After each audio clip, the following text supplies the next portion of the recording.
మనకి ఇచ్చిన సమయం ఎవరికి ఇవ్వాలి? మనం దేవునికి ఇవ్వాలి. ప్రతిరోజు నీకు ఇవ్వాలి దేవుడు. ఆదివారం ఇవ్వాలి, శుక్రవారం ఇవ్వాలి.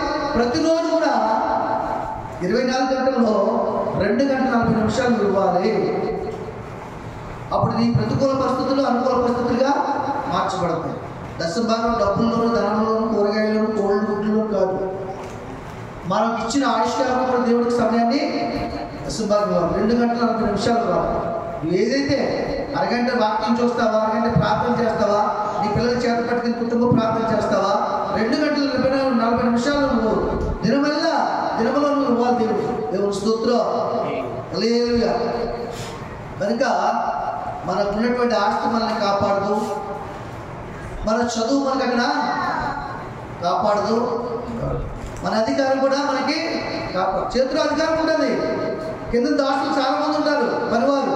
ఆజ్ఞాపిస్తే రావడానికి వీల్లేదు, ఈయన మాటలకు అందడానికి వీల్లేదు, కమ్యూనికేషన్ లేదు. అప్పుడు అధికారం ఎందుకు పనిచేస్తే? ఎందుకని పనికి వస్తుందా?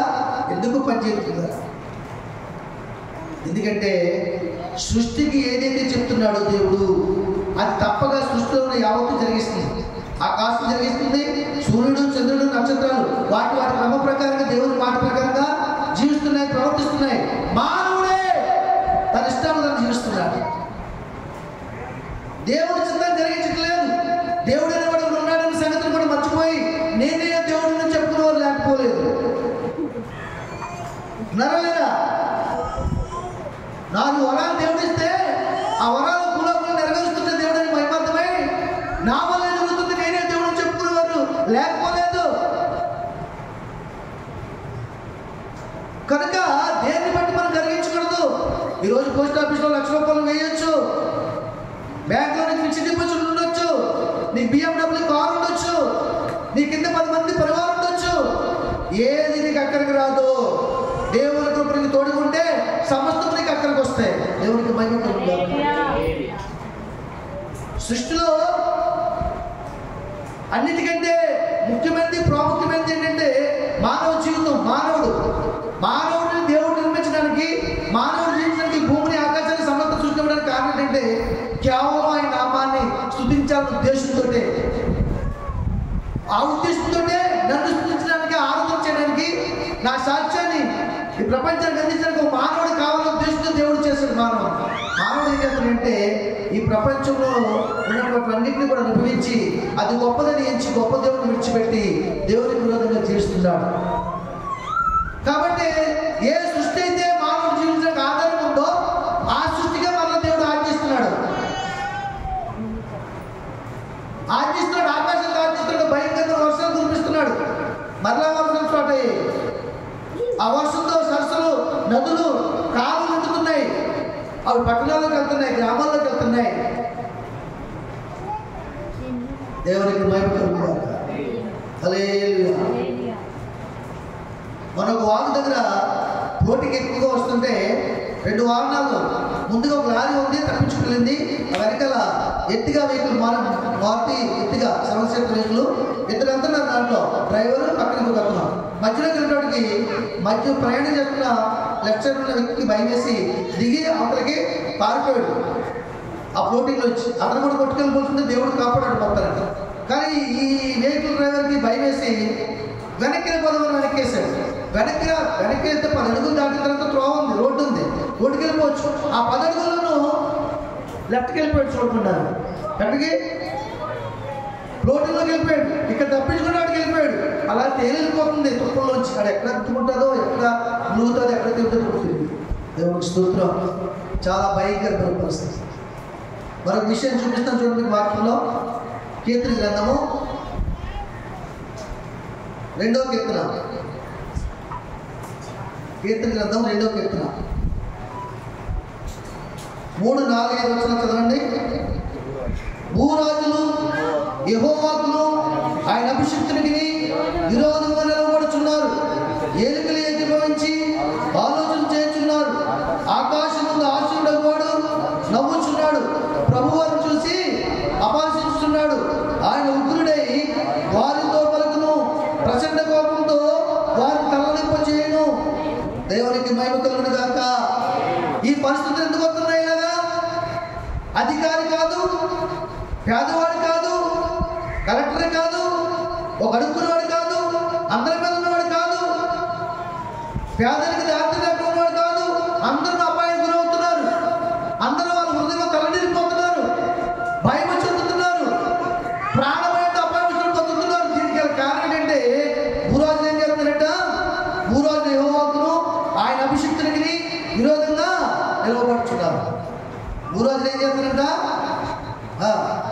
యెహోవాకును ఆయన అభిషిక్తునికి విరోధంగా నిలవబడుతున్నారట. భూరాజులు అంటే ఎవరు? భూరాజులు అంటే ఎవరు? దావీదు మహారాజు, సొలొమోను మహారాజు, ఏమండి సౌలు మహారాజు, వీళ్ళ ఆ రోజుల్లో వాళ్ళు. ఇప్పుడు ఎవరు భూరాజులు అంటే? ఎవరండి? ఇండియాకు రాజు ఎవరు? ప్రధానమంత్రి మోదీ. ఆంధ్రాకి రాజు ఎవరు? ముఖ్యమంత్రి చంద్రబాబు నాయుడు. అవునా? మన జిల్లాకు రాజు ఎవరు? కలెక్టరు. మన ఏరియాకి అధికారి ఎవరు? DSP, collector, MDO, RDO. అధికారులే, రాజులే వీళ్ళు. ఆయా ప్రాంతాల్లో ఆ పరిధిని బట్టి పరిపాలన చేస్తారు. భూరాజులు ఏం చేస్తారంటే యెహోవాకును ఆయన అభిషిక్తునికి ఏం చేస్తారు? విరోధంగా నిలబడుతున్నారంట. విరోధంగా నిలబడుతున్నారు. ఎలా విరోధంగా నిలబడుతున్నారు? దేవుడు వారికి ఇచ్చిన అధికారాన్ని నిర్లక్ష్యం చేస్తున్నారు. లంచము తీసుకుంటూ నేరం అని బోర్డు పెడతారు, లంచం తీసుకుంటారు. అది విరోధమా కదా? క్రైస్తవులైన వారు ఏం చేస్తారు? అబద్ధం మాట్లాడతారు, చదువుతారు, వింటారు, అబద్ధాలే ఆడతారు. అది విరోధమా కాదా? క్రైస్తవులైన కూడా వడ్డీ వ్యాపారం చేస్తారు. క్రైస్తవుడైన అధికారి లంచం తీసుకుంటాడు. దేవుడు లంచం తీసుకుందని చెప్తున్నాడు, పొరుగు అని బాధించని చెప్తున్నాడు. అదే పని చేసి ఇల్లు మీద ఇల్లు, బంగారం మీద బంగారం, అంతస్తు మీద అంతస్తు, ఆస్తి మీద ఆస్తి సంపాదించుకుంటాడు. దేవుడికి విరోధంగా జీవిస్తున్నాడు. తన బిడ్డలైన వారు పేదరికంగా ఉండే సర్టిఫికేట్ కోసం వెళ్తే వారు ఏం చేస్తున్నారు? బాధిస్తున్నారు. భూరాజులు యెహోవాకు విరోధంగా నిలవబడుతున్నారు. అందుకని అధికారిని, పేదవాడని, గొప్పవాడని తేడా తెలియకుండానే ప్రమాదం వారి మీద ప్రతికూలంగా ప్రవేశిస్తుంది. మరొక ప్రాంతంలో మొన్న ఏం జరిగింది? దేవుని బిడ్డలైన వారికి ఏమండి వస్త్రాలు తీసేసి నగ్నంగా ఊరేగించారు లేదా? చంపివేశారు లేదా? ఆడవాళ్ళ చేత కోసుకొచ్చారు లేదా? ఆయన అభిషేకులు అంటే ఎవరంటే దేవుని అభిషేకం ఉన్నటువంటి ప్రజలు. యెహోవాకును ఆయన అభిషేకులకి భూరాజులు ఏం చేస్తారంట? విరోధంగా వేళ్ళు తప్పులు చేసిన వాళ్ళ తప్పులు చేసిన వేల కోట్లు ఈ ప్రభుత్వంలో తినేసిన నేళ్ళు, కొన్ని వేల కోట్లు ఈ ప్రభుత్వం తిని వేళ్ళు విమర్శించుకోవడమే సరిపోతుంది తప్ప నేను చేస్తుంది న్యాయమా కాదా, అన్యాయమా క్రమమా అనేటువంటి మనసు పరిచయం లేకుండా జీవిస్తున్నారు. కనుక భూరాజులు యెహోవాకును ఆయన అభిషిక్తునికి విరోధంగా జీవిస్తున్నారండి. ఏలికలు ఏకీభవించి ఆలోచన చేస్తున్నారు. ఏలికలు ఏకీభవించి చాలా చోట్ల మీరు విన్నారో లేదో, ఇది సత్యము, ప్రపంచకంతా వాక్యము, ఏమీ పర్లేదు, సత్యాన్ని సత్యంగానే బోధించారు. చాలా చోట్ల ఏం చేస్తున్నారు? మత మార్పిడి చేసేస్తున్నారు. ఈ పాస్టర్ పట్టకూడదు, ఇక్కడి నుంచి వెలివేయాలని దేవుడి సేవకుల్ని బాధిస్తున్నారు లేదా? అసలు ప్రపంచంలో మతం అనేది ఎవడు స్వతంత్రం, అది ఎవరు స్వేచ్ఛ వారిది. ఏ మతంలోనే ఉండొచ్చు, ఏ భక్తి అయినా చేయొచ్చు. ప్రతి వ్యక్తికి స్వతంత్రం అవుతుంది. అవునక చెప్పండి. అలాంటిది మత మార్పిడి చేస్తామని చెప్పేసి విరోధంగా మాట్లాడుతూ, సేవకుల్ని మరి బాధిస్తూ, సంఘాలను కొలగొడుతూ, బాంబులు వేస్తూ, చర్చిల్లో బాంబులు వేస్తూ, ఎక్కడైనా హిందూ ఆలయాలు కొనగొట్టారు క్రైస్తవులు మాట ఉందా? ఎక్కడైనా హిందువులు భక్తి చేస్తుండగా ఆ యొక్క మందిరంలో బాంబు వేశారు, చంపేస్తున్న మాట ఉందా? క్రైస్తవుల జీవితంలో ఉంది. అది విరోధంగా చేస్తున్నారా లేదా? ఏలికలు ఏకీభవిస్తున్నారు. సర్వ మానవాళి పాప ప్రయత్నమై దేవుని కొరకు మహాపరిశుద్ధమైన బలం ఉంది. ఆయనే బలై సర్వ మానవాళి పాపను పరిహరించి తిరిగి లేచి పునరుద్ధరణై మరణములను విడిచి సజీవుడై మానవ భూలోకమంతటి కూడా జీవము మరల ప్రసాదించి నిత్య జీవ వారసత్వాన్ని కలిగజేసే గొప్ప దేవుడి సంగతిని మరచి, భగవద్గీతలో రాయబడిన మాటలు మరచి వాటిని మరుగు చేసి ఏలికలు ఏకీభవించి దేవుని విరోధంగా మాట్లాడుతూ ఏకీభవించి వీళ్ళు క్రైస్తవులు, హిందువులు, ముస్లింలు అని చెప్పేసి తెగలుగా విరోధాలు పుట్టించి, మత సామరస్యాలు పుట్టించి, మత విద్వేషాలు కలిగించి, ఒకరినొకరు పుట్టుకున్నట్టుగా ప్రేమను తొలగించేసి చాలా మంది నాయకులు, అధికారులు ఈ పరిస్థితుల్ని ప్రపంచంలో తీసుకొస్తున్నారు. దేవునికి స్తోత్రం. అందుకే ఈ దినాన అధికారికి రక్షణ లేదు, నాయకుడికి రక్షణ లేదు, దళితుడికి రక్షణ లేదు, ధనవంతుడికి రక్షణ లేదు, పేదవాడికి రక్షణ లేదు, అడుక్కున్న వాడికి రక్షణ లేదు. ఎవరికి మరి రక్షణ? ఎవరైతే దేవుని మీద ఆధారపడతారో, ఎవరైతే దేవునితో సమాధానం పడతారో, ఎవరైతే దేవునితో సహవాసంగా ఉంటారో, ఎవరైతే దేవుని నామాన్ని మహిమపరుస్తారో, ఎవరైతే దేవుని యొక్క కృపను పొందుకుంటారో వారికి రక్షణ ఉంది. దేవునికి మహిమ కలుగుగాక.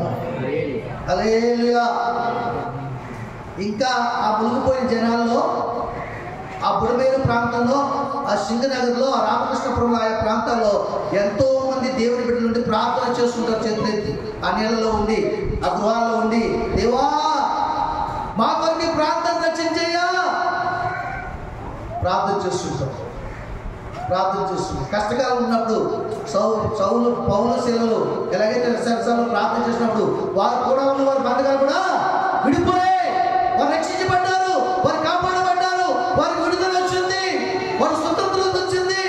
ఆ రీతిగానే విజయవాడ మహాపట్నంలో నా దేవుడైన యెహోవా ప్రజలు, నా ప్రభు అయిన క్రీస్తు యొక్క ప్రజలు ప్రార్థన చేయగా ఇప్పటికైనా క్షేమము ఏలుబడి చేస్తుంది. క్షేమము తక్కువ, క్షేమమే ఎక్కువ. ఎందుకంటే విజయవాడ పరిసర ప్రాంతంలో కూడా దేవుడి అనేకమంటున్నారు, దైవజనులు ఉన్నారు, సంఘాలు ఉన్నాయి, విశ్వాసం ఉన్నారు, భక్తి కలిగి ఉన్నారు. ప్రార్థన ప్రాకారం వేసింది ఆ ప్రాంతానికి. ప్రార్థన నీటిని అణిచివేసింది. అప్పుడు మీరు కావగట్టు మూసినట్లుగా ప్రభుత్వ సిబ్బందిని, మిలిటరీ వారిని, ఆర్మీ వారిని తీసుకొచ్చి ఆ గడ్లు కూర్చున్నట్లుగా చేసింది. దేవునికి మహిమ కలుగుగాక. హల్లెలూయా. అవి చెప్తాడు కదా, ఏమంటాడైనా భూరాజు ఎలా ఉన్నారంట? ఎలా ఉన్నారు? భూరాజు యెహోవాకు నక్షత్రానికి విరోధంగా నిలబడుచున్నారు, ఏలుకలు ఎన్నిపోయించి ఆలోచన చేస్తున్నారు, ఆకాశం దాచున్నాడు నవ్వుచున్నాడు. ఆయన ఏం చేస్తాడంట? నవ్వుచున్నాడంటండి. ఎందుకు నవ్వుతున్నాడైనా? నీ అధికారం నీ ద్వారా వచ్చింది, చదువు జరుగుతుంది అనుకున్నాము. ఆ అధికారాలు పదవులు నా చేతిలో ఉన్నాయి, అవి నేను ఇచ్చినవి. ఆ సంగతిని మర్చిపోయి నీ అధికారాన్ని దుర్వినియోగం చేస్తున్నావు, నీ పదవిని దుర్వినియోగం చేస్తున్నావు, నీ స్వార్థానికి వాడుకుంటున్నావు, నీ కుటుంబం కోసం, నీ కోసం ఆత్మ కూడబెట్టుకుంటున్నావు, ప్రజల యొక్క క్షేమాన్ని విడిచిపెట్టావు, దురాలోచన కలిగి జీవిస్తున్నావని ఆయన నవ్వుతున్నాడంట. ఎందుకు నవ్వుతున్నాడు? దీనన్నింటిని బట్టి ఏదో ఒక రోజు నీకు తప్పదు, మూల్యము చెల్లించక తప్పదు అని నవ్వుతున్నాడంట. కాబట్టి ఒక విద్యార్థి ఉన్నాడు, కాలేజీకి వెళ్తానని తండ్రిని తల్లిని నమ్మిస్తాడు.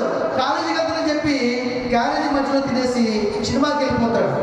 ఒకరోజు గోదావరి బట్టికి వెళ్తాడు, ఒకరోజు సిరియా దగ్గరికి వెళ్తాడు, ఒకరోజు క్రికెట్ ఆడతాడు. ఇలా సంవత్సర కాలం అంతా తల్లిదండ్రులు మోసగించుకుంటూ వెళ్ళిపోతాడు. అలాగే మాస్టర్ గారు కూడా కనపడినప్పుడు అయ్యా నేను రేపు వచ్చేతను సమర్థించుకుంటాడు. కానీ దీనికి మూల్యం చెల్లించే సమయం ఒకటి ఉంది. సంవత్సరాంతంలో పరీక్ష సమయం ఒకటి ఉంటుంది, ఎగ్జామ్ సమయం. ఆ ఎగ్జామ్ సమయంలో మూల్యం చెల్లించగా తప్పదు. అప్పుడు తెలిసిపోతే నువ్వు కాలేజీకి వెళ్ళలేదని, అసలు చదవలేదని, నువ్వు ఫెయిల్యూర్గా ఉంటుందని, పాస్గా ఉండు కాదని, నీలో భక్తిహీనత ఉందని, వేషధారణ ఉందని, తల్లిదండ్రులని, మాస్టర్లని, కాలేజీని మోసగించి నిన్ను నీవే మోసగించుకున్నావు కనుక పై తరగతికి వెళ్ళే అధికారం నీకు లేదు, అర్హత నీకు లేదని తెలుస్తుంది. దేవుని స్తోత్రం. కాబట్టి ఆయన అంటాడంట, ఆకాశము దాచులో నవ్వుచున్నాడు. ఏమండి? ప్రభువారిని చూసి అపహసించున్నాడట. ప్రభువారిని చూసి అపహసించాడు. ఎవరిని అపహరిస్తాడు? మనం ఎవరిని అపహరిస్తాం చెప్పండి? ఎన్నిసార్లు చెప్పినా నువ్వు మందు తాగొద్దు, నీ ఆరోగ్యం పాడైపోతుంది, నువ్వు మందు తాగొద్దు, మా ఆరోగ్యం పాడైపోద్ది, నువ్వు సిగరెట్ తాగొద్దు, నీకు గుండె జబ్బు వస్తుంది అని చెప్తున్నప్పుడు కూడా సిగరెట్ తాగేవాడికి గుండె జబ్బు వచ్చిందని తెలిసింది అనుకోండి, వాడి దగ్గరికి మనం ఏం చెప్తాం? అపహరించము. ఎన్నిసార్లు చెప్పావు? నీకు గుండె బట్టి నువ్వు బాధపడుతున్నావే, నీ వ్యాధిని ఎవరు తెస్తారు? సిగరెట్ తాగుతావు. ఇప్పుడు గోల్డ్ ప్లాట్ కొనుక్కొచ్చి నువ్వు పెట్టేట్టుకు వేస్తారు. కలుతాడా? కాల్చిన వ్యక్తం అయిపోద్ది. మందు తాగొద్దు అంటే ఏంటో ఆ మందు వల్ల ఆలోచన పాడైపోయి మంచాన్ని పడితే మందు బాటు పట్టుకెళ్ళి ఇదిగో నీకు ఔషధం తీసుకొచ్చాను, నీకు ఇష్టమైన తాగుతామంటే తాగినట్ట వెక్కసమైపోతుంది. ఎందుకంటే ఈ ప్రాణం వేసమైపోయి ఈ త్రాగుడు కలుతున్నట్టు కానీ ఆసక్తి ఉండదు. కనుక ఆకాశం ముందు ఆశలని దేవుడు ఆయన అపహసించున్నట్టు నవ్వుచున్నాడట. ఎందుకంటే మన తిరిగిన వల్లే మనకి ఉగ్రత వచ్చింది కనుక, ఆయన మాట వినలేదు కనుక, నిర్లక్ష్యం చేశాం కనుక, ఆయన మాట తృణీకరించాం కనుక, నా బలము, నా శక్తి, నా వాహనము, నా ధనము, నా ఇల్లు అని అనుకున్నాం కనుక ఏది కూడా నీకు రక్షణకు రాలేదు, అక్కడికి రాలేదు. కానీ దేవుని కొరకు నిర్లక్ష్యం చేశాం కనుక ఆయన నీ ముందు నవ్వుచున్నాడంట. దేవుని స్తోత్రం, హల్లెలూయా. దేవుని యొక్క సన్నిధిలో మరొక మాట జ్ఞాపకం చేస్తున్నాడు. ఆయన ఉగ్రుడై వారితో పలుకును, ప్రచండ కోపం చేత వారిని తల్లడిల్లా చేయదు. దేవునికి మహిమ కలుగును గాక. ఉగ్రుడై ఏం చేస్తాడంటే ప్రచండ కోపంతో వారిని తల్లడిల్లా చేస్తాడటండి. ఆయన ఉగ్రుడై వారితో పలుకును, ప్రచండ కోపం చేత వారిని తల్లడిల్లా చేయదు. దేవుని కోపం ఎలా ఉంటుంది తెలుసండి? తల్లడిల్లా చేస్తుంది. అంటే ఏ ఆధారం మనకు లేదు, చావే శరణ్యము అన్న మాట కూడా జ్ఞాపకం చేస్తుంది. మరి తల్లడిల్లిపోయారు కదా వాళ్ళు, 3-4 దినాలు తల్లడిల్లిపోయారు. తల్లికి పిల్ల లేదు, పిల్లకి తల్లి లేదు, చనిపోయిన వారు ఎవరెక్కడ ప్రమాదం చుట్టుకున్నారో తెలియదు. ఆత్మనాదాలు, కేకలు. మొదటి ఫ్లోర్లో ఉన్న వాళ్ళందరూ కూడా మునిగిపోయారు. సెకండ్ ఫ్లోర్ నుంచే కొంచెం నీరు కిందకు. మొదటి ఫ్లోర్ అంటే భూమి మీద నివాసం అపార్ట్మెంట్లు తప్ప భూమి మీద మామూలు కట్టినట్లన్నీ కొనుగుతాయి. మొదటి ఫ్లోర్ అంటే అది చెప్తుంటే అవును కదా, ఎలాంటి భయంకరమైన పరిస్థితి. కాబట్టి మన ప్రతికూల పరిస్థితులు మార్చబడాలంటే దేవుని మీద ఆధారపడాలి, దేవుని మీద ఆనుకుని జీవించాలి. ఈరోజు బాగుంది ముద్ద, ఈ పురుషు దిగిపోతుంది దుమ్ముతుగా. రేపేం జరుగుతుందో జరగకుండా దేవుని మీద ఆనుకుంటున్నాం. దేవునికి మహిమ కలుగును గాక. హల్లెలూయా, హల్లెలూయా. మరొక విషయాన్ని దేవుని